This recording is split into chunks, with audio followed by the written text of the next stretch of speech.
नमस्कार सर्वांना, जय श्रीराज चॅनलमध्ये तुमचं सर्वांचं स्वागत आहे। आज मी बनवणार आहे नूडल। नूडल बनवण्यासाठी गाजर घेतलेला आहे, शिमला मिरची आणि पत्ता गोबी। सर्वांना आता आपण कट करून घेऊया। पहिले गोबी कापून घेऊया आपण। गोबी बारीक अशी करायची।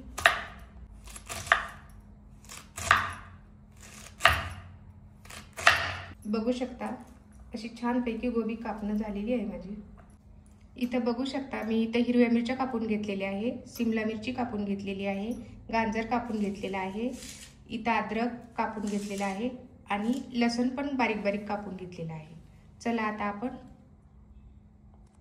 गॅस ऑन करते, त्याच्यावरती कढई ठेवूया आणि त्याच्यामध्ये 1 तांब्या पाणी टाकू। पाण्यामध्ये 1 चम्मच तेल टाकायचं, थोडं मीठ टाकायचं, छोटा चम्मच। पाण्याला उकळी आलेली आहे, आता याच्यामध्ये आपण नूडल टाकून घेऊया। नूडलला मस्तपैकी असं आपण फिरून घेऊया। बघा पाणी पूर्ण आटलेलं आहे नूडलचं, कारण मी आहे ना पाणी याच्या बरोबरीच टाकलं होतं। मी नूडलचं पाणी काढत नाही, कारण चव जाते नूडलची म्हणून। आता आपण याला साईडला काढून ठेवूया। गॅस ऑन केला आहे, त्याच्यावरती कढई ठेवू आपण। कढई गरम झालेली आहे, त्याच्यामध्ये तेल टाकून घेऊ आपण। तेलामध्ये थोडी अद्रक,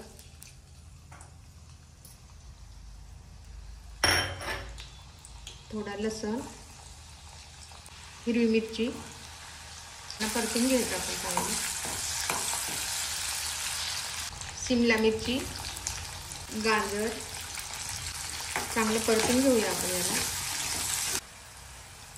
शिमला मिरची आणि गाजर चांगलं परतवल्यानंतर आता पत्ता गोबी टाकायची याच्यामध्ये। छानपैकी असं परतून घ्यायचं।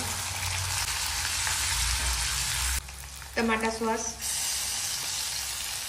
Chilli sauce,